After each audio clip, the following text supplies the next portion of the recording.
Hi there, Delroy here. I'm just about to do another episode of Van Talk. With got a special guest this time. It's Dean from Dr. Electrics. He's a friend of the channel from way back. He contacted us a couple of times. He helped me out with the GoPro when we were having LED lights. It kept flickering and all that, so he gave us some tips about that.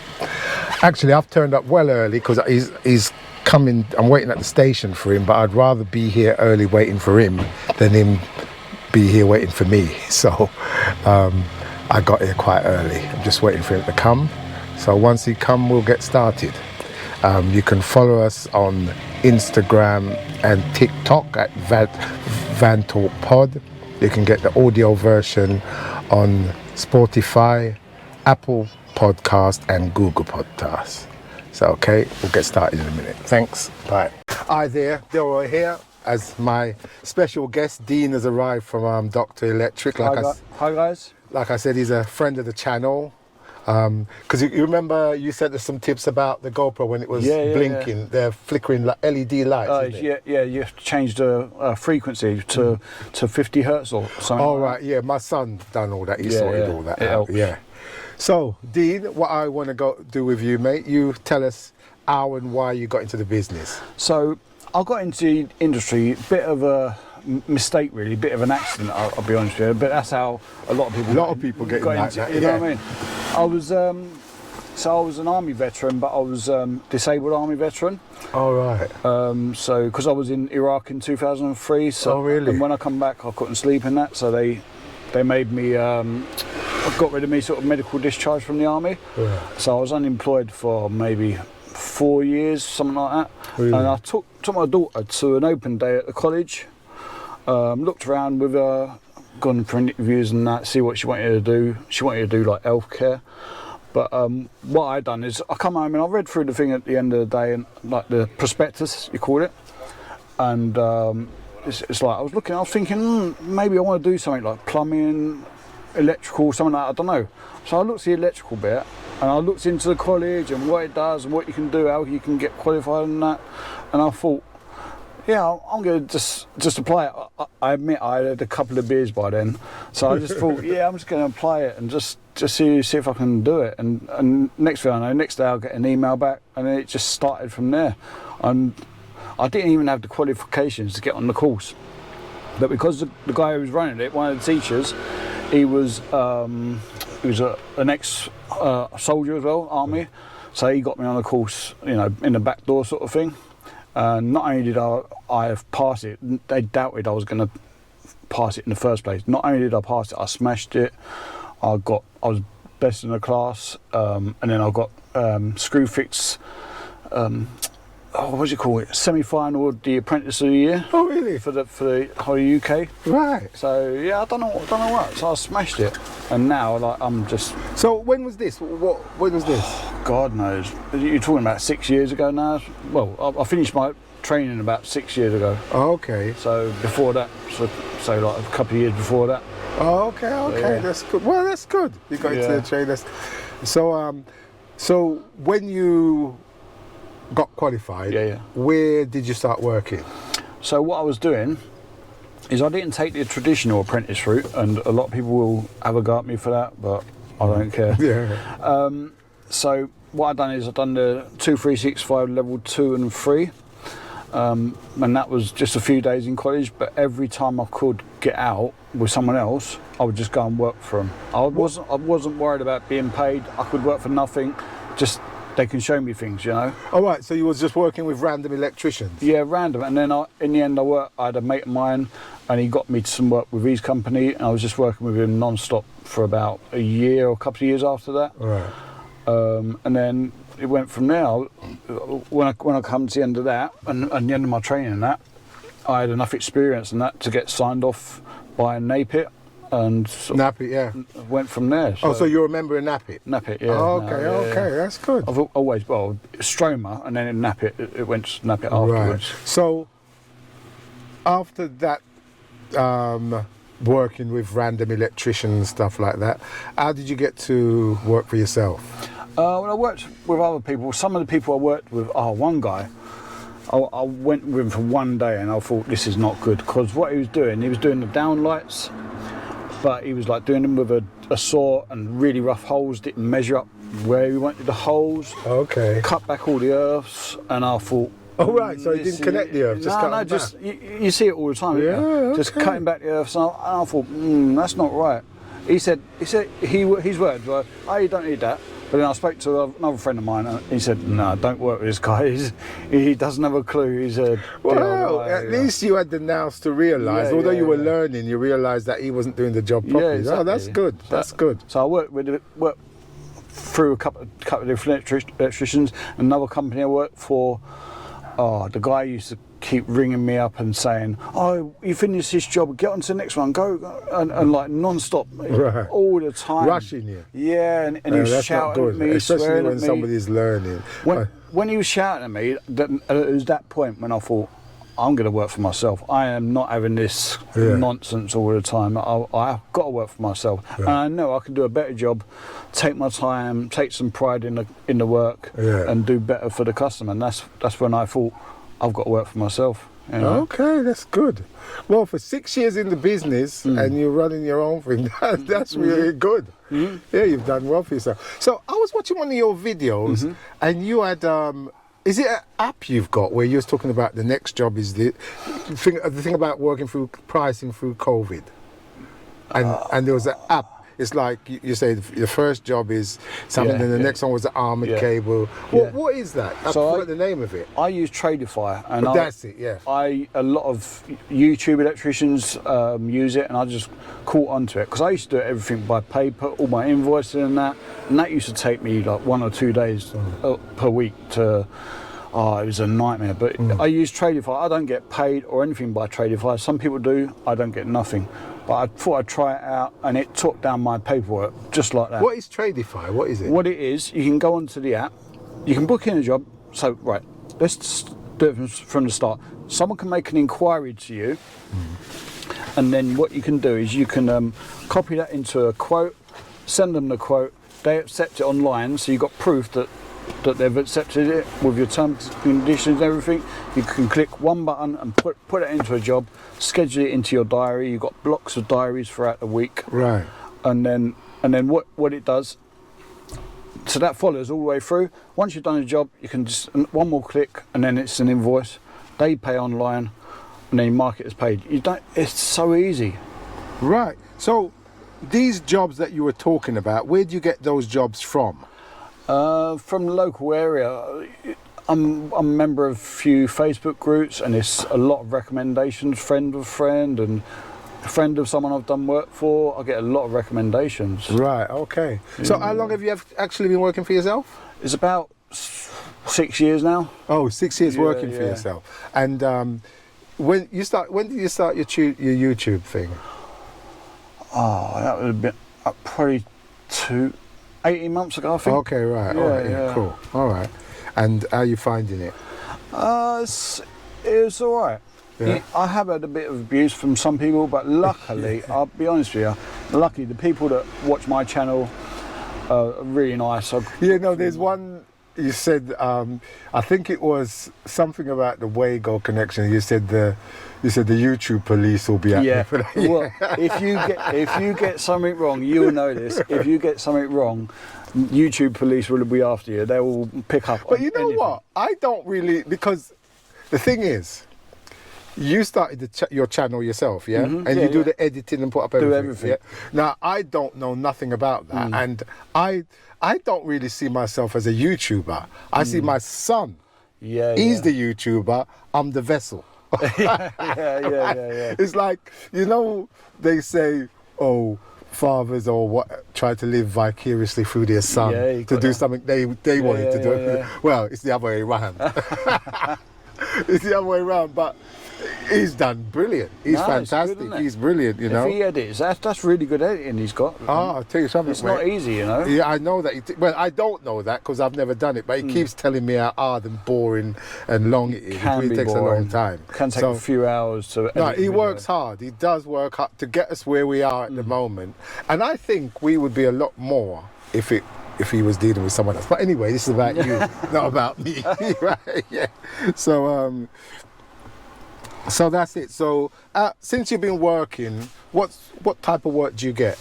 We get all sorts now. I've started off, we've done a lot of domestic, but very little commercial, but now we do commercial, domestic, we do all sorts. Not as much industrial, but mainly commercial and domestic. Yeah, and like at this moment in time, how many Sparkies have you got, or how many people work with you? So we've got, there's three of us. There's me and an apprentice full time. Yeah. Kieran, you've seen him on my channel, hopefully. Yeah. He's a good lad, brilliant lad. He's not started that long, has he? No, I think he's been about 5 weeks now, something like that. But we'll chat about him in a minute.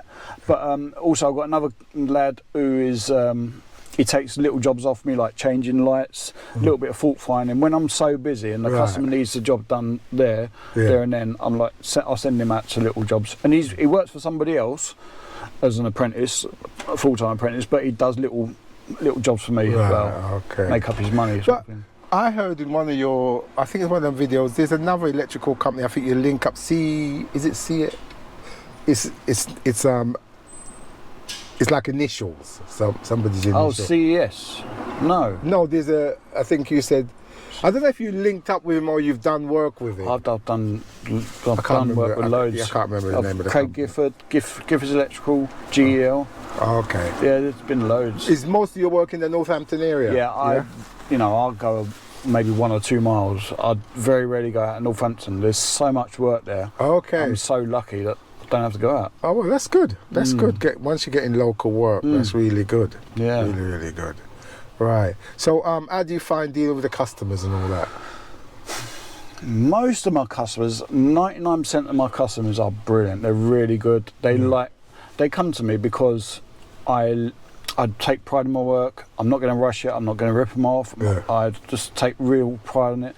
Now and then, I've got one right now. 1% is nightmare customer. I've got one right now. I'll tell you this one. I won't say the customer's name, but I'll tell you what it is. It's a kitchen rewire. We do loads of kitchen rewires, that sort of thing, all the time. But she wanted, when we do a kitchen rewire, we usually put the cable in the wall with oval conduit in the wall, so it protects it from plasterers when they're plastering over, because that's the only protection it gives. It doesn't give any other protection at all. But this woman wanted, so I arrived at the site, and there was conduit, like 20mm conduit, round PVC conduit, and steel conduit. And I was like, I said, what's this for? And she said, oh, so you can put it in the wall. So she wants me to do the... She bought that herself? Yeah, customers buying all... I hate it when customers buy all the equipment, because they always get it wrong. They don't know what they're doing. Yeah.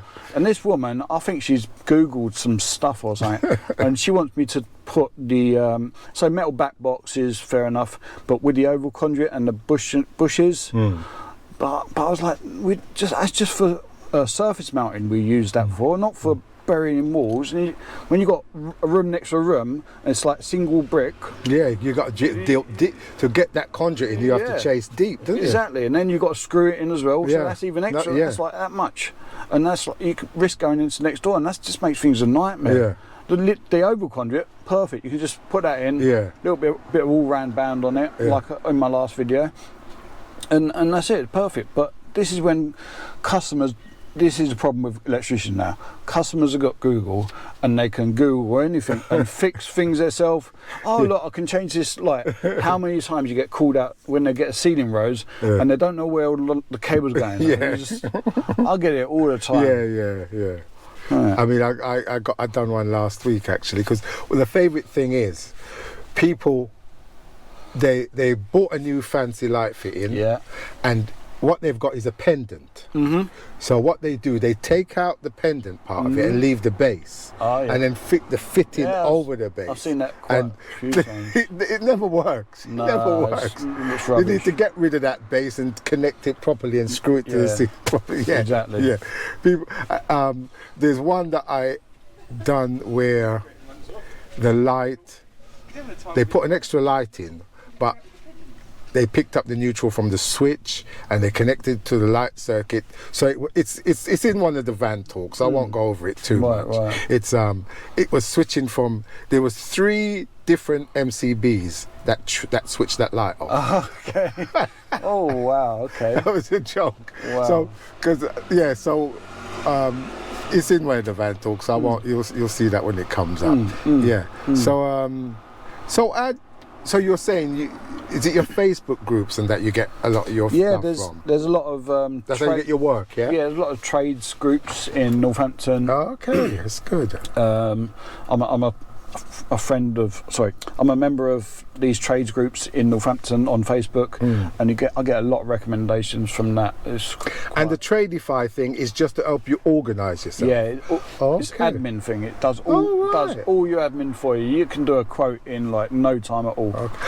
Hey, something I wanted to ask you. What? I noticed with your apprentice, you gave him a set of tools. Yeah. What? That is good. Yeah, you got to start them off well, haven't That's you? very good. No, I don't do that. I wouldn't give that, because when someone phones me up, I haven't had an apprentice with me for yonks now, years. Yeah. And when lots of people phone me up asking if I'm taking on, and I said, well, at the moment I'm not, but if anything comes up, But I said to him, look, if you're serious about getting in the trade, what you want to do is get yourself some tools. Yeah. Yeah, get yourself a good set of screwdriver, some cable cutters, pliers, and stuff like that, so that when if you do get a chance, someone says, yeah, we need someone, and you turn up with a set of tools, well, that's you in the good book straight away, because you're showing that. I said, say they give 2 apprentices a chance, you turn up with your PP stuff, your boots, your set of tools, the other geezer turns up in his trainers and with his bare hands. Who do you think they're going to be more impressive? So I always tell that to apprentice, to people who are looking to get a trade. But you give them tools. Yeah. That's good. That's good. You're very good. Not brilliant tools, but something to get them started, you know. Well, my son Marlon, right, years ago, when I used to have, at the time I had 2 apprentices with me. This was back in the 2000s. And he said, well, what you want to do, Dad, is get a set of tools, a tool bag, or get a couple of sets of tool bags, so that when you get an apprentice, you give them the tools to work with. If they leave, you take the tools back and let them go, and then the next day you give them the tools. But I never done that. That's not a bad idea. That's a good idea. But I think, myself, I turned up without any tools. This was in the 70s, and I just got on and bought my tools gradually. I say to the people that phone me, get yourself a set of tools if you're serious. Only if you're serious. Yeah. If you're not serious, there's no point. But if you're really serious, get tools, get your boots, get your goggles. So when you turn up on site, you're ready. Yeah. So, and I think that's good advice myself. Oh yeah, no, it's definitely good advice, definitely. Yeah, but your apprentice is lucky you've given him a set of tools. I like to see I'm giving him a bit of investment, and he's, taking on an apprentice is a big investment. You've got to pay the wages, pay their college fees and all that sort of thing, you know. Well, you know what? A lot of electricians don't like apprentices. Because I remember one saying to me, he goes, well, I take them on for 6 months, I don't teach them nothing, and then I get rid of them. That's no good. That's a bad attitude. That's bad attitude. I don't get that. Because to me, I usually go for school leavers, yeah? If I get a kid just out of school, they haven't got a clue. No, they ain't. And then in 6 months' time, their auntie is asking them to put a light up, and they're phoning me up, and I said, well, this is what you do, and they put the light up, and their auntie is open. To me, that is brilliant. Exactly. I really like to see that, because, like I said, I think there's about 3 people who are electricians now who trained with me, part of it, not all the way, because they in the early 2000s, up to about from about 2003 or so, I was getting work from Suffolk Council. So I had regular work, and I could take on apprentices there. And once they were with me for 9 months, that was it. If they're keen, they're on the ball. They can do it. Yeah, so it's good. I like to see the progression of young people, and then when you can leave them to get on with stuff, it's really good. Yeah. Back in the 2000s, I had quite a few apprentices. Some lasted, some didn't. But the ones that lasted, I think they done well out of it. Yeah. They got trained pretty well.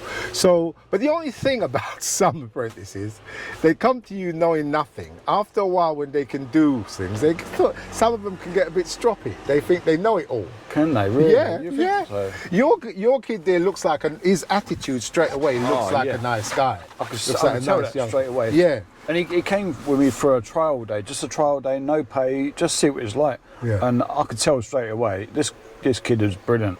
Yeah, because all I've seen is about 10, 15 minutes of him, and his whole demeanour and between you and him, he seems to me like a good person to have working here. And most of them are, but some of them can get a little bit. They forget who's taught them something, and they don't know nothing. They can do things, but they think. They think, oh yeah, they're the business now. The important thing of not only being an apprentice, but being an electrician as well, is knowing what you know. That's good, but also knowing what you don't know. Yeah. And everybody don't know everything. Like I don't know everything. You don't know everything. You know. I'll tell you something. Talk about that. You know, when you do your kitchen installs, have you ever heard this thing about?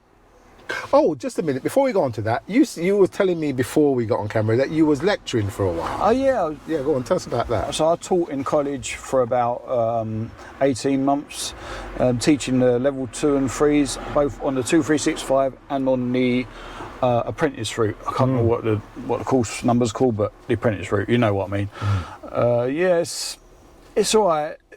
But I found being a teacher, you're mainly babysitting children. They don't want to be there. They've got a perfect opportunity to start off their life in a brilliant job, but they don't want to be there. No, they think they're still at school. Yeah, they think they're still at school. You know, you tell them get your ear pod out your ear and do this and do that. And it's like they just don't listen. It's just annoying. And being a teacher, there's so much red tape.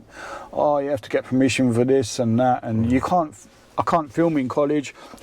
Because you have to get permission from publicists and all this sort of college and this rubbish. Yeah. So now I much prefer teaching hands-on.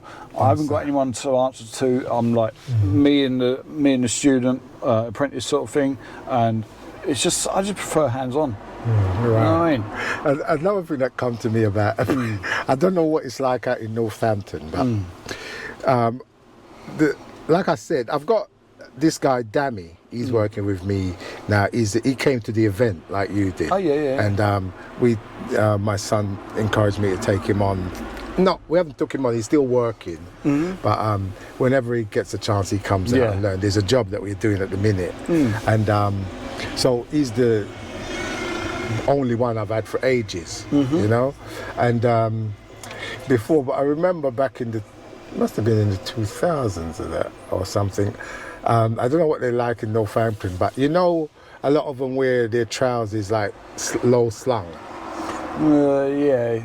You don't really get that as much in Northampton. I know what you mean. In London, right? So he was working with me once, and he's obviously to them, the trousers dropping off them that's style. That's style. But we was working in someone's house, and I thought, I don't think that's appropriate. No. So I said to him, look, I'm not trying to tell you how to live your life. You can do whatever you like once you're out. But I think whilst you're working with me, pull your trousers up. Oh yeah, you know, I've seen it all the time, but we was working in this particular lady's house. Yeah. And I just thought it wasn't right, you know, to have your bum cheek no. out like that. So I had to tell him. And funny, he was a good kid. He said, oh, fine. And he put belted up his trousers. Yeah. I said, once you're out there, you can have them wherever you want. Exactly, yeah. You know, so no, you got to have stuff like that. I've got rules when I'm with my apprentice, and it's like simple things like not swearing, watch your language, don't. Another thing I had to remind my apprentice of today. No, not today. Sorry. Another thing I had to remind my apprentice of nowadays. You've got these Ring doorbells and that. Yeah. So if you're standing and talking about the customer at the front of the house doing some work, the customer can hear you. Yeah, you have to be really aware in this technological age, you know. just be aware. Someone could hear what you're saying. And I'll tell you something else. One of my friends, this lady, she was having a lot of work done in her house. There wasn't electrical building work in her flat. They're doing her flat, and the builder sent one of his, I think it was trainees round, and she had some change, quite a lot of change somewhere, and he nicked it. The geezer nicked the money, and she had to tell her the builder about it. I think he got rid of. Well, he must have got rid of the guy. I don't think she got her money back. But stuff like that, I've never heard of that before. No. But she was telling me, being in someone's house, you see like money, £10 note, £20 note on the side or whatever, and sometimes you think, I've heard customers are doing a little test on you to see what you like as well, Yeah. So I've heard some electrician, if they see a £5 note there, they'll pick it up, but they'll put a £10 note down. just to like, oh, right. I'm not like that. Yeah. You know I mean, I've worked with people, other electricians, when I was working for the council. Yeah. We work and was working in these people's house, and she had a bowl on the coffee table with a load of sweets in it. Yeah. So I was working away. The guy that was working with me, he kept helping himself to the sweets. I thought, I would never. Once I'm in someone's house, I don't touch a thing. Nah. I don't touch anything. And he was eating these people's sweets. Just, I thought, no, that's not right. No, you don't. No, you don't do that. You can't do that. No, it's terrible. Yeah, that's good. So he's been with you for 5 weeks, and like I say, I hope it's successful, man. I hope he turns out, if he keeps going, to be a sparky like yourself. He's doing really well. I'm really proud of him. He just listens, and it goes in. And well, he should be proud of you because you're giving him tools, which is more than I would do. Yeah. So you're doing really well. That's good. So, what looking forward, how do you see the company going?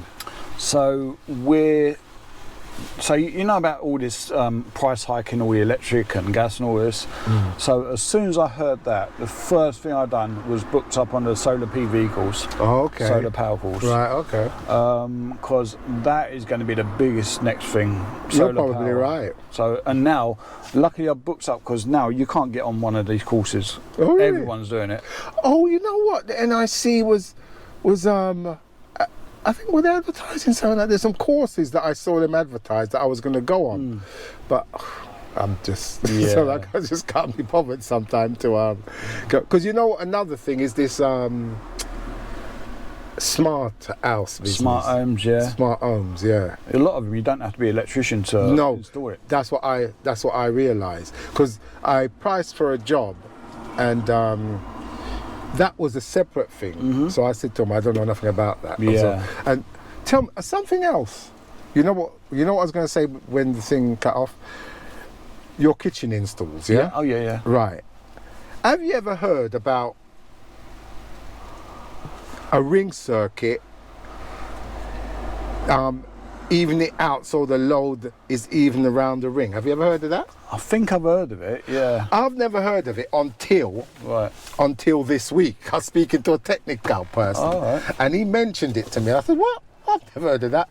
And now, Marley's going to love this.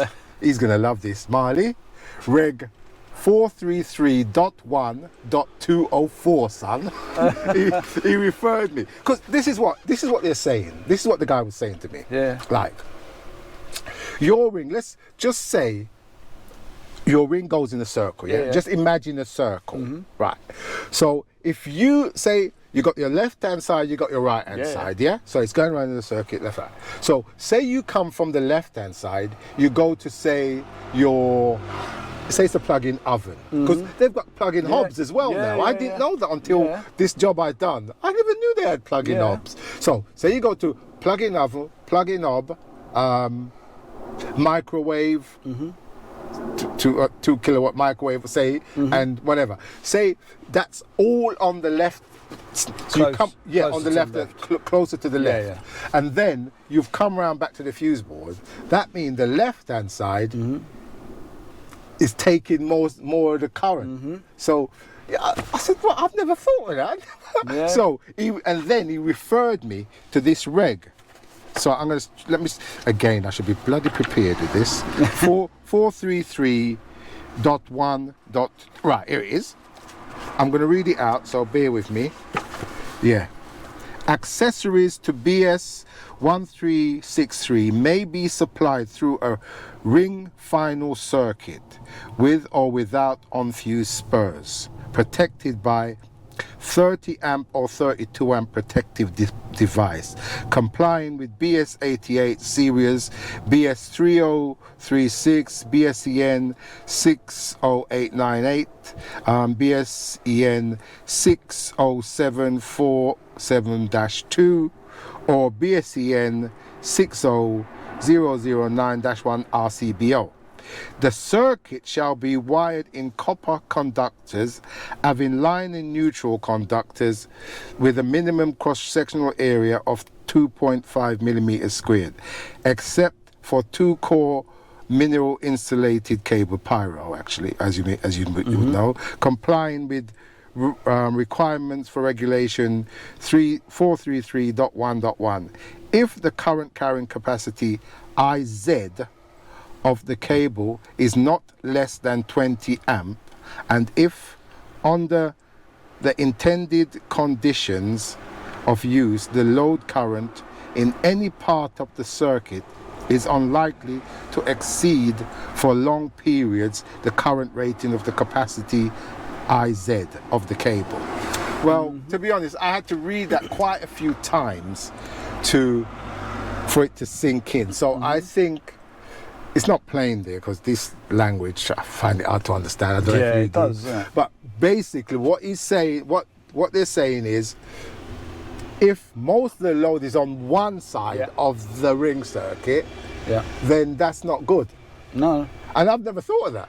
I think I'm going to credit either GSH Electrical or eFix guys. I don't know if you've heard of them. No. Yeah, I think they covered this before. Yeah. I'm sure I've heard of it. I've never heard it until this week. Yeah. The technical bloke was telling me. But the thing is, when I do rings, when I do kitchens, it's okay if you're doing a brand new installation, because you can do it the way you want. Oh yeah. But if there's a existing installation, they're gutting their kitchen and putting a new one in, they're putting all this stuff in, there might not be space on the fuse board for you to run separate for the fridge, separate for the oven, and then for your sockets. You know, so it's either you do it all on one ring, or they upgrade this. See the thing, but I never thought of this. It sort of makes sense, but sorry, go on. In a new installation, like I'm doing these kitchens, if I've got a chance, I'm doing this commercial and an industrial kitchen. A commercial and a domestic kitchen. I don't install rings anymore. I do 32 amp radial. Right. Because if you put in in 4 mil? 4 mil, yeah. Okay. 4 mils, because radials are much easier to work with. You can add to it with no problem. You can test it easy, end the radial, that sort of thing. So do you go along with the idea of doing away with rings then? I don't like rings. They bring up too many problems. If you get a break in a ring, if you get one break in a ring, a socket, wherever, the customer don't know, because everything still works. Yeah. You don't get a problem until 2 breaks, do you? Well, and that could cause problems and fires. Well, the thing is, if in a radial circuit there's a break in the earth cable, then part of your circuit's not earthed. In the ring, if there's a break in the earth cable, it's still earth both ways. Yeah, good point. Yeah. I tell you what, for years, since the 90s, since the late 90s, when I went on a testing course, I've been hearing this thing about rings. What's the point of having a ring? I've never thought of it before. Yeah. And like I said, there's some learned people in the business. One, John Ward, for what you ever... Yeah, John Ward. Yeah. John Ward. They say you should do away with rings. But what I was saying, which technically could happen, but in practical working terms, I don't think it does ever happen. Like with a radial, you if you plug the most powerful thing into the first one, you could lose power at the end. But I think that's Potentially, theoretically. Yeah. What do you use that's that powerful in a house or something? Yeah, Not really. You won't it's really, not gonna. no. It's not. And and especially if you do a 4mm ring, Mm-hmm. you know, a 4mm radial. Yeah. You know. But like I said in one of the podcasts before, they're now wiring rings in 4mm. I don't know if you've come across that. I've just seen it once. Yeah. But I wouldn't wire a ring in the 4mm. Well, I think, like I was saying to myself in the last one, is I've been told it's because of all the installation that's in the buildings. Yeah. It derates the cable and all that. Right, okay. You know? Okay. So that's why they're upping it. But I was saying that when you work out these cables at college, you can use smaller cables, yeah. but they just say, let's do 2.5. Exactly. So you've already compensated for that, Yeah. I would have thought. Yeah, I think so. So but a lot of I've had about 3 or 4 jobs to price, and one of them mentioned if the ring is over 65 meters. Oh, square meter. So yeah. how you would measure that, I don't know. You use 4mm. Yeah. Below that, you use 2.5. Yeah. I think that geezer's just trying to cover himself because that don't make a lot of sense to me. How you gonna measure that out? That isn't the regs. There are like floor, like meter squared, that you can put to each one. Back the one that I remember I'm old school. People would say 100 square meters. That's how big you have a ring. Yeah, wide in 2.5. I think that's right. Yeah. Right. So I don't know, and I think it's 70 meters. You can have a radial. Yeah, something like that. So, yeah. So, but in a kit, like I say, if I do a new kitchen, and I'm gonna have the fridge on its own circuit, the oven on its own, or hob on its own circuit, whether they're high voltage or whether it's high current or low, they're going to be on their own circuit. The sockets in the kitchen on their circuit, which I'd usually put a ring, but like you could do a radial. So I think that's because if you've done a radial circuit, but would you do a radial circuit for the oven, the hob and thing like that? You wouldn't, would you? Not for the oven. Well, it depends, because like I said, some of them plug in. Some of them yeah, I've done this quite a few times. I always say to the customer, I recommend, even if you've got a plug-in oven, you know, plug top 13 amp, whatever, I always say, let's run in a 6mm, because you don't know what you want in the future. Once it's there, we don't have to worry. Yeah. Why? I done that on the job. I said to the customer, look, in fact, I ran in 2 circuits. One, if they get I can't see them getting a more powerful. I did ask her, and she said, yeah, do that. Maybe I gave her wrong advice, but in the long run, maybe not. So she had one supply for the oven that was, because when it was the oven that was there, I think she said she was keeping it. So I said, okay, I'll run your circuit. I said, you sure you don't want a bigger one put in just in case you get a more powerful one? So she said, yeah, do that as well.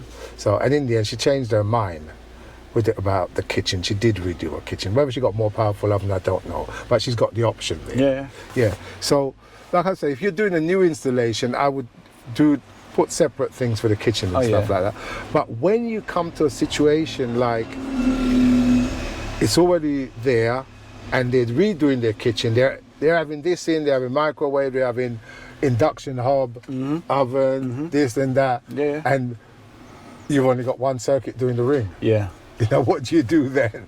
Upgrade the fuse box. That's all you can do. Yeah. Really? Yeah, you'd have to tell them that, wouldn't you? Yeah. Yeah. Because how are you going to make... Because the thing is, what I was saying to the person, I said, when I wire a ring, I go like from the ring, from the fuse board to the first point, from the fuse board to the second point, from the first point to the third point, from the second point to the fourth point. So it's sort of, I'm evening it out. Okay. You see what I'm saying? Yeah. Do you get that? Yeah, I've never heard that before. Rather than, because look, if you come from your fuse board to your first point, to your second point, to your third point, to your fourth point, say to your fifth point, and then the other leg goes from the fuse board straight back from the fifth point straight back to the fuse board. That's making it bigger. Do you get that? Okay. I can't draw it out because people. No. Because what I'm saying is, you go. Because it's a ring, so every point is going to have two sets of cables. Yeah. So you go from the fuse. You start with your twin and earth. Yeah.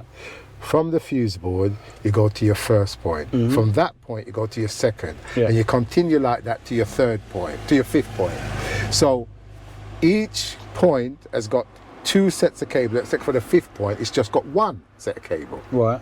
So then you bring that set of cable back to the fuse board. Yeah, that's it. That's so right. But the way I do it, I go from the fuse board, my twin and earth to the first point. Yeah. My second twin and earth from the fuse board to the second point. Right. And then from the third point, I go to the fourth point. Okay. From the fourth point, I go to the fifth point. I see what you're to the third point, to the fifth point. So to me, that makes the ring. It's still a ring, but it's not.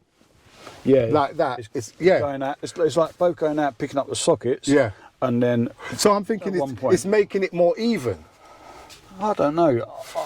I'll be honest with you, I don't have the qualifications to.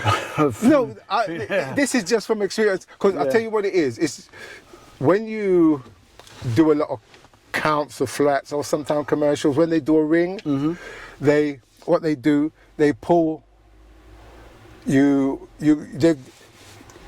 When you do some flats, councillors say they run the conduit. When you wind in singles, they run the conduit in one line and to the last point. Yeah. Or a lot of times they do it in a ring. Actually run the conduit in a ring. That way it's nice and easy to wire.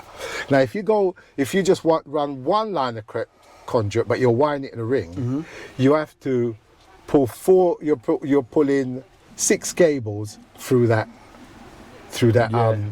conduit. Yeah. So that's how I got to do it. So what I would do, I'd pull 2 sets of cables from the fuse board, drop one off at the first point, and then drop one off the second point, and I can't explain it. I understand. I got what you meant. Now, So you're sort of staggering it. You're staggering it. So the ring is not as big. Right. Yeah. In my eyes, maybe I'm completely wrong. Yeah. But like the way the leapfrog system. I know. That's what it's called. What you're saying, yeah. So I don't know if that would make any difference. Usually, in my experience, a ring would have a starting point close to the consumer unit, and the last one would be close to the consumer unit, or close-ish. So you've not got that much waste. I don't know. Who knows the right answer? So no, I always wire it in that leapfrog system than going like that big ring type. In my head, that looks like a small ring than because hopefully. But so like I said, in the boffins in the business, a lot of them saying, no, get rid of the ring. But I've spoke to other boffins who say, no, the ring's a good circuit, keep it. I personally think it's a good circuit. Like you say, with radials, it's easier for testing. Easier for testing, easier to add things onto it. You can just add. Well, you say that, but a ring circuit, remember, you can have a spur. Yeah. You can have a spur from every radial point.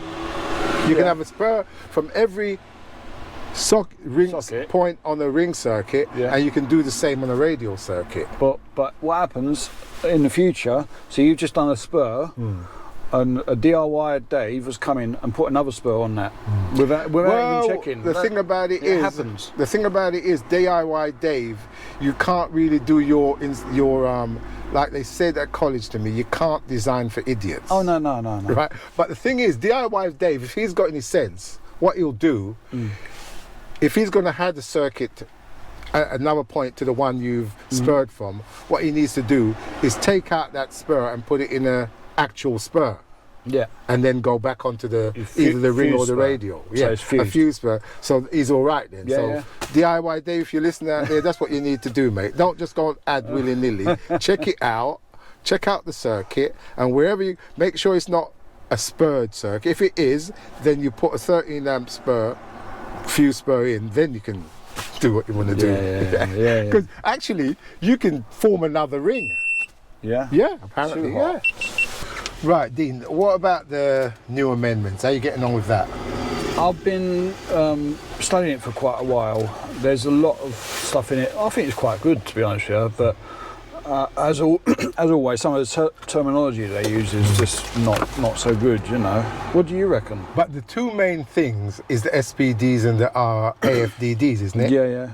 Because I've been told, we're in Islington at the minute, and I was at the Old Sailors yesterday, and they were saying to me, one of the guys in there, he goes, Islington are using AFDDs, and from September they'll be using it more. Oh, right. So all their sockets, I don't know if all their circuits are going to be AFDDs. Right. Yeah, they're buying a lot of AFDDs from CEF. Oh, okay. They're still quite expensive, though, aren't they? AFDDs? Yeah, I'll say, 150 odd for the board that I use. So I fit fuse Fuse box, boxes, yeah. And I think they've said that it's about £100 per Yeah, fuse.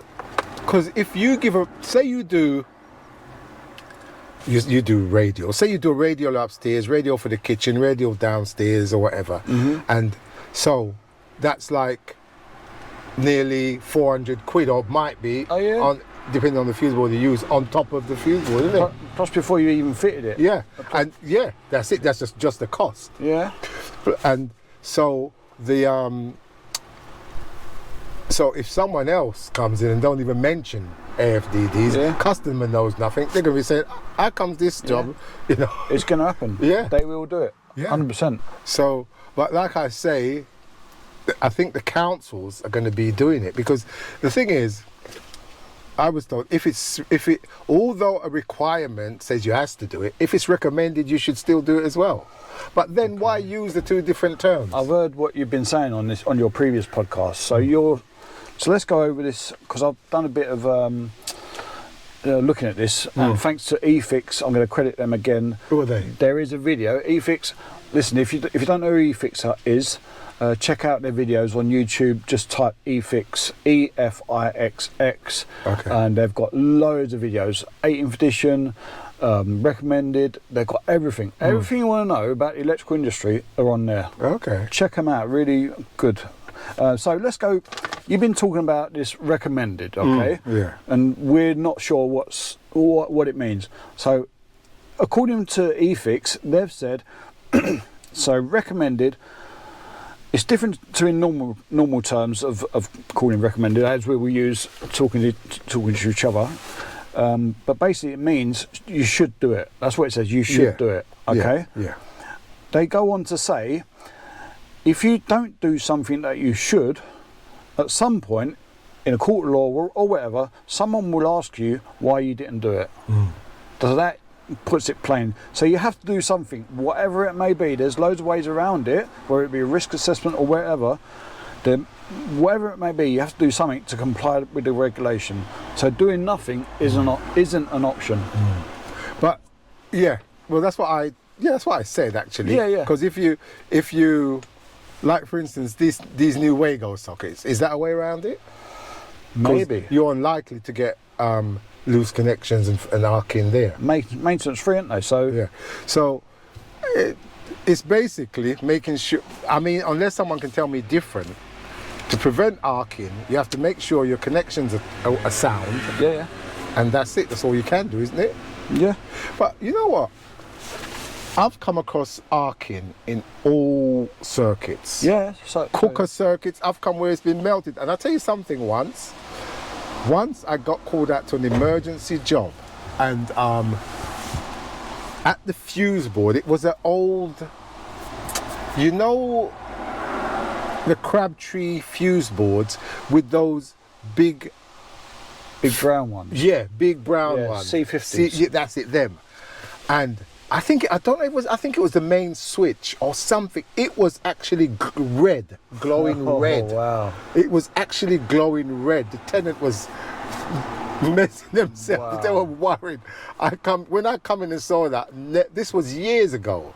I've never seen it before. No. Sometime in the 2000s, because when I was working for myself. But I've never seen that before. The actual thing was glowing red. Wow. And obviously that's loose connection. Yeah. Loose connection is a terrible thing. That's why you have to make your things sound, you know. Yeah. So I mean, as far as I know, someone tell me something else. You have to make sure that your connections are sound. Yeah. To prevent But you're supposed to do that arcing. anyway, but we know people don't. Yeah. So the thing is, if you don't use AFDDs, because I'm thinking they're saying it's purely for sockets. 32 amps, isn't it? As they're saying. Sockets at this point, right? So if you use these Wago connection things, you're unlikely to get. So is that a risk assessment you've taken into consideration and used that? Yeah. So you can cover yourself. Could be part of your risk assessment, but then you have to make sure as well your connections inside the consumer unit, they're screw terminals, aren't they? They're not Wago type terminals. Yeah. So you could still potentially get arcing there. Yeah, no, that's what I'm saying. That glowing switch. Yeah, what I was yeah, telling you. yeah. And when I switched, it was like charcoal. It was things I've seen in this business. It's a joke. Right. So AFDDs are, they're only applicable from September. It's mandatory or recommended. I say sorry. So it's going to be in HMOs, student accommodation, care homes, and buildings over 18 metres. Yeah. I know. Oh, tell me something. Yeah. So, because I was thinking about this the other day. So when you do an EICR, you don't. That doesn't come into consideration. You don't have to do that as remedial fit. No. However, say it's on the 10th floor of a tower block. They say it's required up there, isn't it? It's recommended. So I think it's mandatory. Isn't it, So is it? Because retrospective. That's what you're. Most of these things are when you're fitting a new fuse board. But are they saying if you don't do an EICR in a 10th floor flat, do you then have to say, right, you need to fit AFDD to your socket? Are you talking about a consumer unit change or an EICR? Sorry. No, you do an EICR. So it's past installation. What do we think? Guys, give us your... Because I'll have to find out about that, because it just come to my mind the other day. Like I said to my son, I'm always thinking. Yeah. Maybe I should stop thinking. Right, because I'm thinking, if you do an EICR, you don't have to recommend these things. But if you do it in a care home or in a HMO or in a 10th floor flat and they haven't got these things, do you have to say, well, you need to fit these? Because then you're going to have to change the fuse board. In my mind, you test to the current regulations, but the regulation is not retrospective, so you can't say all of a sudden you have to have it. That's in my mind. I might be wrong, but no, you're probably right. It's just something. I'm just thinking of specific situations like the HMOs, and the 10th floor flat. Good question. Because if they're highlighting those particular dwellings or buildings, then what's the difference whether it's new or old? You need it, don't you? If that's what they're saying. I know. If the regulations are saying it's required in those flats, remember it's saying it's required, and required is you shall.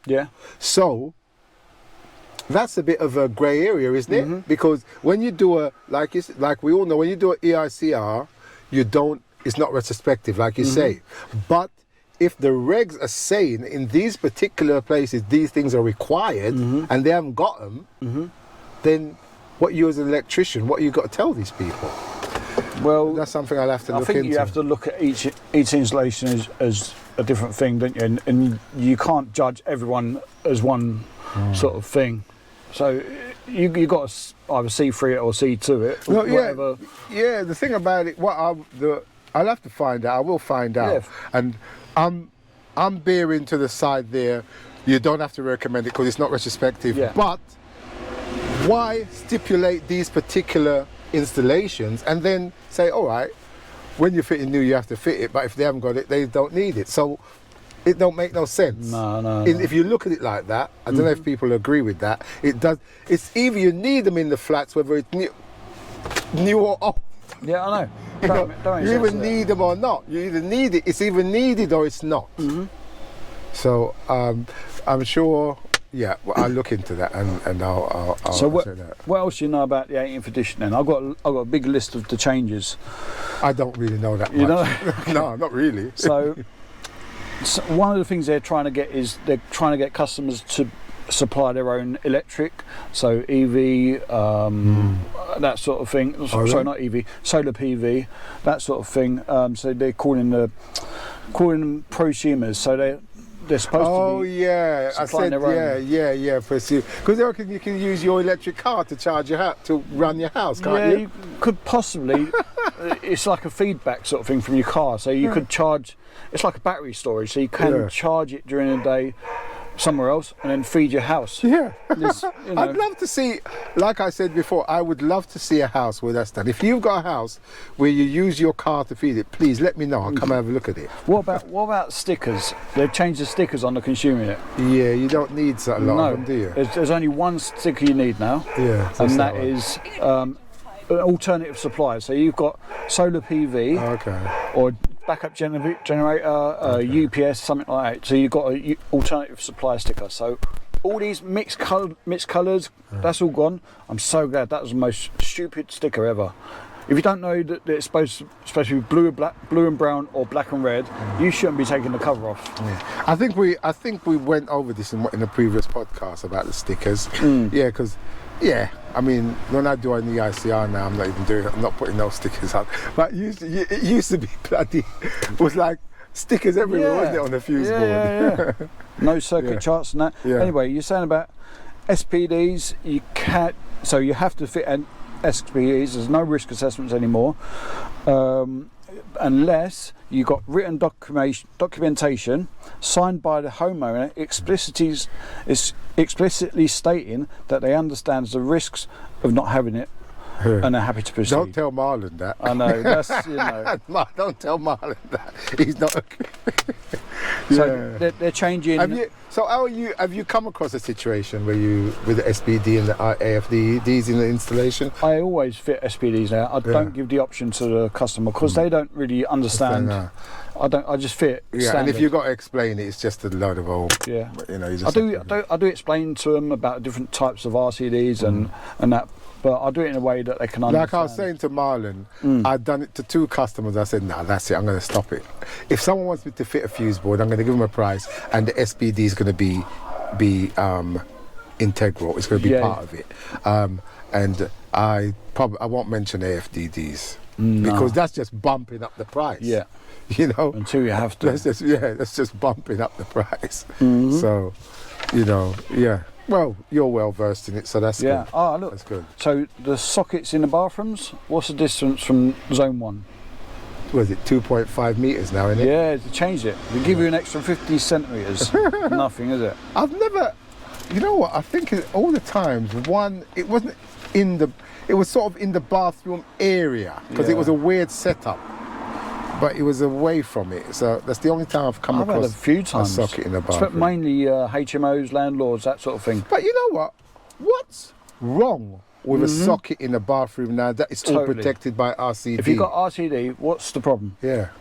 You go to Europe, they have washing machines in the bathroom every time. You see you ever seen that Colombo where he chucks the heater, the electric heater in the bathroom, and the geese gets in it. That wouldn't happen, would it? Not because it anymore. would trip. It'd trip. Yeah. It'd trip. So why? Because the thing is, that's what annoys people from America and places like that. They always say, "Why ain't you got a socket in the bathroom so we can do our whatever?" Yeah, you know. One more thing. I think this might be controversial. I don't know. But they're also recommending an additional earth rod for TNCS now. Do you know that?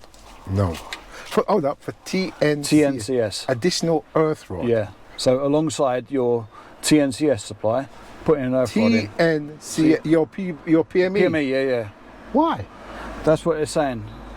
Where? Why? I think it's probably because you can get a broken pen conductor. I've never got. I never know. Well, I didn't know about this. Yeah. Have you done it? Not yet. Yeah, you're saying, mate, about this PEN or whatever. So you got your pen conductor, and what it's saying is from your TNCS they're saying to install an additional earth rod. I don't know what the reason behind it. I think it's because of a problem of pen fault. Pen conductor break. So if you get your pen conductor break, you haven't got any return path for the neutral. So it'll go via earth. So I'm not saying this right. There's no return path for the neutral, so it can conduct through someone who's touching it. But if you've got an additional earth rod, that's taking the fault current away. You understand? So where is this? Where do you have to do all this? It's going to be somewhere in the circuit. Well, it's going to be connected to the MBT. Well, they're talking like. So who's going to do that? The supply authorities? No, it's going to be us, isn't it? Right. It's going to be coming from the consumer unit, isn't it? Right. Right. I don't know. I don't know anything about that. I've not read that part, but that'll have to be explained to me a bit more.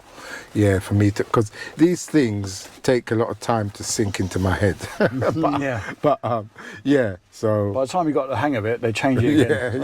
Yeah. I haven't heard about that part though. But yeah, so basically you're dealing with it okay. Tell me something. Last time I was saying to my friend, my son, with the AFDD, if there's arcing, it trips, does it? Okay, because that's what I was saying. I was saying it must trip, it must trip, and he says, yeah. That's the idea. Yeah, okay. But, Gaz from eFix was telling me that they've tried doing arcs with an RCD, but it doesn't trip the RCD, so it does need an AFDD to trip it. Yeah, okay, well, I mean, the future of electrics, man, the more technical, because that business with the ring, evening at the ring, I never thought of that in my life. But I was thinking to myself, the way I wire a ring usually, I think I even it out, but who knows? But yeah. So, you got anything else you want to talk about, mate? Yeah, so I've got a couple of questions for you, if you don't mind. Yeah, go on, mate. Right. Yeah, go on. So what does the future hold for Eastway Electrical and your YouTube channel? Right. I can't, when it comes to YouTube channel, my son have to answer that, because without him, there's no YouTube. I don't know anything about YouTube. I never edited a video. I wouldn't even know how to do it. I don't even know how you put the videos on YouTube. So that's all, it was all his idea. He does all the work with that. So he's the future. Yeah, I think he wants to make it more successful. What are we on now? 26 subscribers or something? 26,000. Yeah, you're on 26. I looked at it yesterday. Yeah, it'd be nice to get 30,000. It'd be good if we could hit 30,000. But do you know what? You might not notice this, but you can notice on your analytics, you can see how many of your viewers are subscribers. And I can guarantee you, more than 50% that watch your videos are not subscribing. If you can easily get to 30 if everyone just hits that subscribe button, and do it to Delroy's and do it to mine. All right, nice one. Yeah, listen to Dr. Electrics. I think about your thing. It's all flashy, isn't it? The beginning. You done that yourself, did you? Yeah, there's loads of like apps and channels and all sorts of things on the internet nowadays. You can just do a couple of clicks and it does everything for you. Yeah, it's all flashy and whatever. Yeah. Well, the thing is, with the YouTube channel, like I say, it's all down to my son. With the electrical work, things are a bit slow at the minute. Yeah, things are a bit slow. I've heard that a few places. Yeah, things are a bit slow at the minute. I've not got as many quotes in, but I've got enough work to keep me going for the next few weeks. So right. See, I get quotes to get people, like I've had a few jobs, it's a bit boring, taking off all these, working out takeoff sheets, spreadsheets. It's just so laborious. Yeah. I'm trying to work out a system where, I've got a spreadsheet where I just take it off, put it in, and just scrolls across and gives you a figure. But it's not as, I have to get it a bit more precise so I can do things quicker. But when you have to go through the drawing and take off every point and stuff like that, it's a bit... See, I'll guarantee you, if you had this Tradify, you do all your own quotes on that, yeah? Yeah. If you had this Tradify, you saw how I do my quotes on it. It's so good. Okay. It's so quick as well. Tradify. Okay, I'll have a look into it. If you want, I could put a link on the bottom of your video. I could send you some information, and if you sign up via my link, you get a £150 credit to your account. Okay. So that's you. You don't have to pay for it for a little while. Yeah. I think it cost me about £19 a month. It's well worth it. Saved the amount of time that saved me. That's well worth it.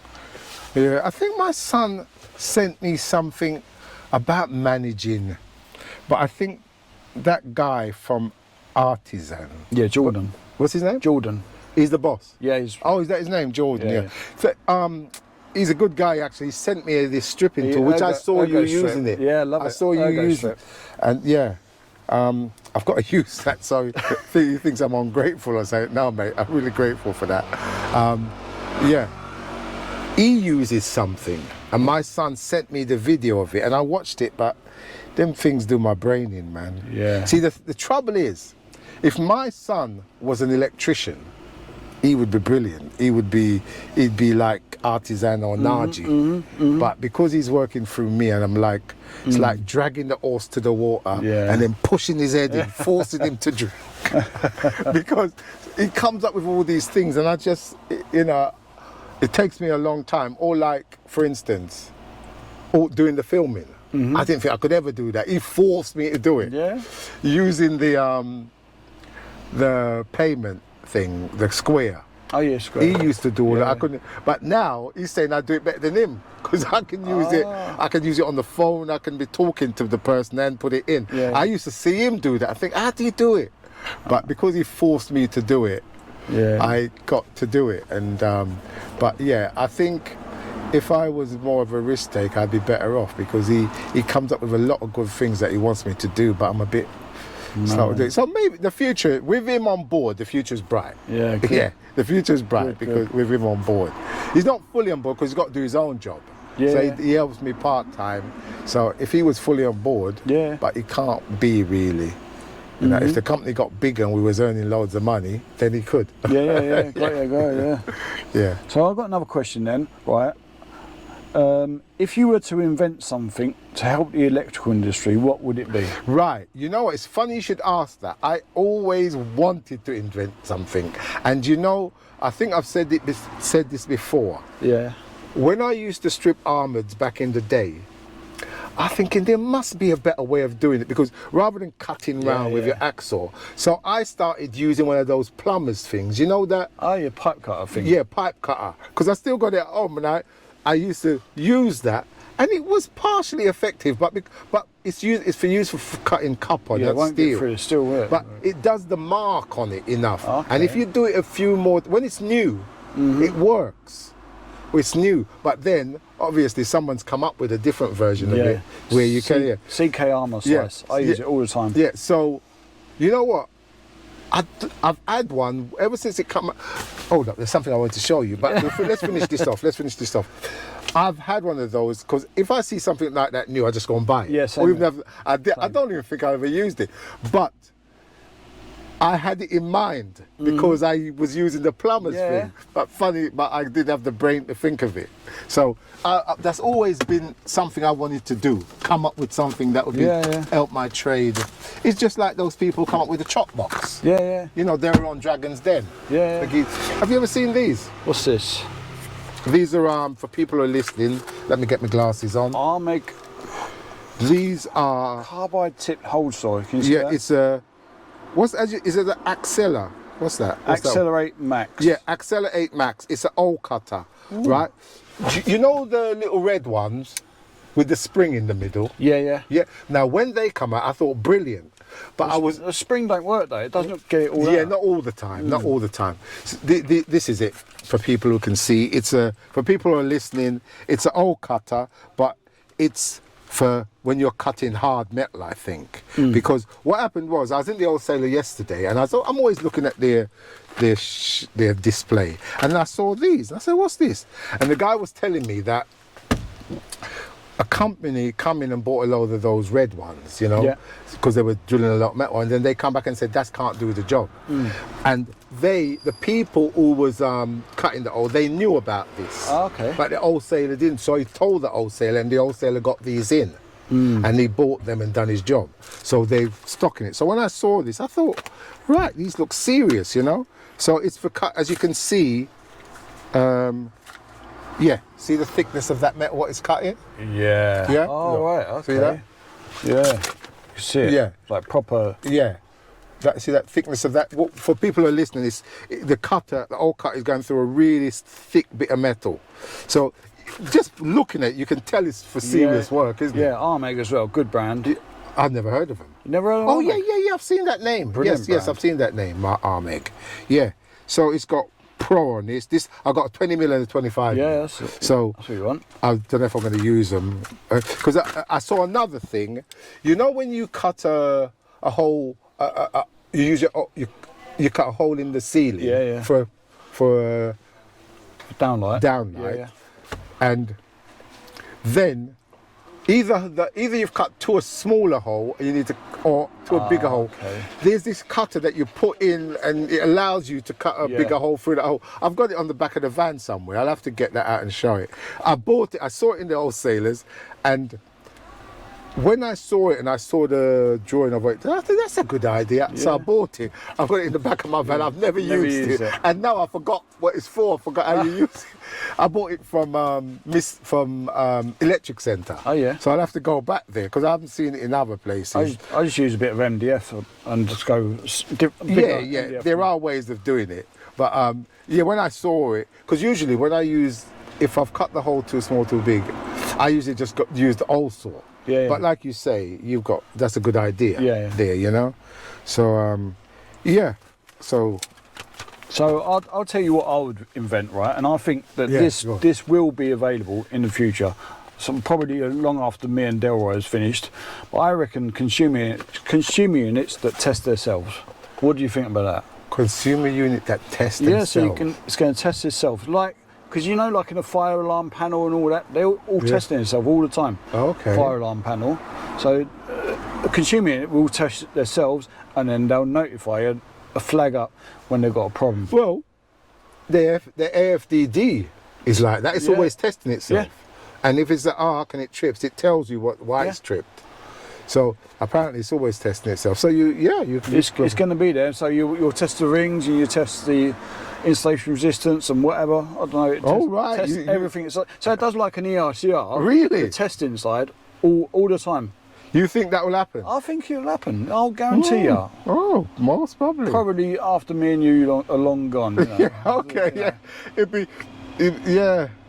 be interesting. Your apprentice in his days, when he's old like me and looking back, he probably say, "Yeah, we used to test those, but now you don't have don't to." test them anymore. Yeah. Dean, man, I really appreciate you coming up. Lately we've been ending with a topic not electrical. The topic that I would like to end with is, tell us about your experience in the army and Iraq and all that. That sounds intense. Yeah. So I started in the army long ago. At the age of 19, I'd done just 6.5 years in the army. That's a good while. Yeah, it's long enough, you know. I was a driver, I was a lorry driver, and that's what I continued to do once I came out of the army. Oh, right. Continue as lorry driver, and that's why I couldn't sleep. So, you know, if you're driving a lorry all day and you can't sleep, that's not a good combination. Yeah. So that's when I had to retrain. But during my time, my army time, I've done crazy things, brilliant things, amazing things. I've done tours, like I've been on operation tour in Bosnia and also Iraq. So Bosnia was in 2000, during which time I was, at one point I was a driver for Tony Blair. Right. So you get to see lots of different things, and other times we were driving past minefields, chucking frozen pasties into minefields, and just trying to set them up. Just the crazy things you do as a squaddy, you know, 19, 20 years old squaddy. You just do some crazy things. So 2003, I was based in Basra, and I was delivering mail all over the country. Mail? Yeah, mail. That was what my job was. But the thing is, you can't have an army there if they've not got mail coming in. You know, if you've not got letters coming in, parcels from home. Yeah. So you need it. Yeah, but you're risking your life to do this, you know. So what year was this? 2003. Right. When was Desert Storm? That was 90s. 91, I think. That's before your time. Yeah, long before. So that was during the occupation of Iraq? Was it the? What one? Desert Storm was where Saddam Hussein occupied Kuwait. Oh yeah. Oh, after 9/11, wasn't it? Yeah, no, Desert Storm was before 9/11. Yeah, so yeah. you was there after 9/11. Yeah. Okay. Yeah. I get 2003. that. Yeah. So we went into Basra and got to Saddam's castle and all, palace and that. And So you actually saw action. Well, yeah, we was in the action. We got shot out and all this. There was one day when we were supposed to get blown up, and we come back off our daily round, if you like, and they said that this vehicle, matching our description, we were the only one driving that in that time. We were supposed to be set off by an IED, like an explosive thing, on the side of the road. But for whatever reason, it didn't go off. So just, so lucky that I'm here today, and so many people didn't get back. So you know the trucks that you were driving, are they fortified trucks? No, we were driving a van similar to this, GMC white American van. So that's what it was. Just nothing special. Nothing special, and we stuck out like a sore thumb because they had all bashed up taxis and all smashed up cars, but we were brand new vehicles, and you could spot us a mile off. So tell me, did you have a lot of dealing with the actual Iraqi people? Not as such. We had some of them working with us. We get them. You get Iraqis working with you, whether they be interpreters or what British do when they go to a base. They have locally employed contractors of LECs, and they work alongside you doing washing, some cooking, all that sort of thing. So you do have some contact with them, yeah. How long were you over there for? Just 6 months. Yeah, but that's like, isn't that?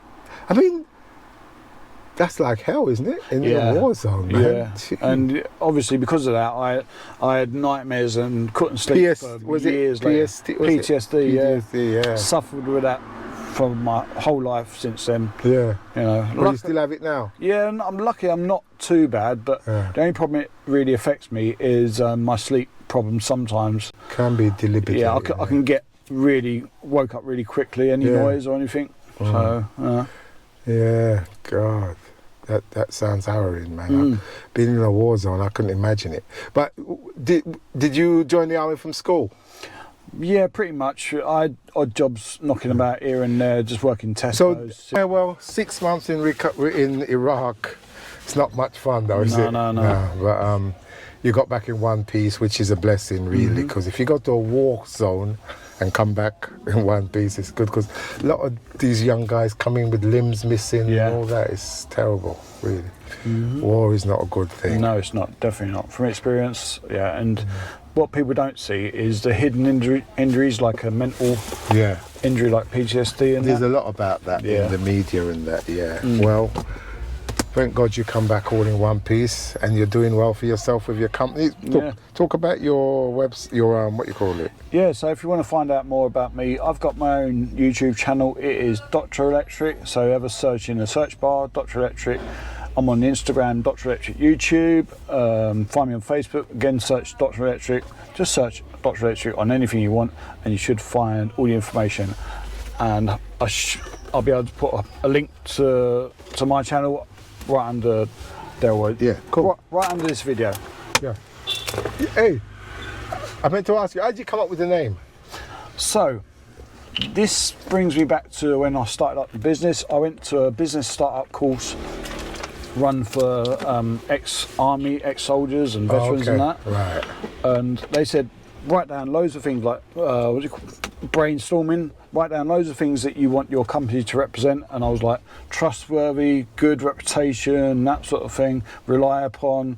And I thought, what are all the things that could mean that same word? And I thought, like, a doctor is trustworthy, reliable, all right, okay. That sort of thing. That's and good. then you need something to say what you're doing. So electric. At first I wanted electric doctor, but that's already been taken by another company. So I went for Dr. Electric, and trademarked it, so it is my name now. No one else can use it, and so it's going well. Right, you know what? Funny enough, this Eastway Electric could have been Dells's Else's. Because my son, the one who does all the YouTube, he used to go to school and I used to drop him to school and we used to pass this place called Mickey's Chippy. Yeah. And he goes, Dad, you should change your name to Dells's Else's. Mickey's Chippy. Yeah. Well, thanks for coming up, mate. Really appreciate it. I appreciate Hope a the lot of invite. people join your YouTube channel and you'll get a lot of work. Keep going strong. Thank you. Yeah. Nice to meet you, mate. Thanks. Speak to you again. Okay. Thanks for watching. See you next time.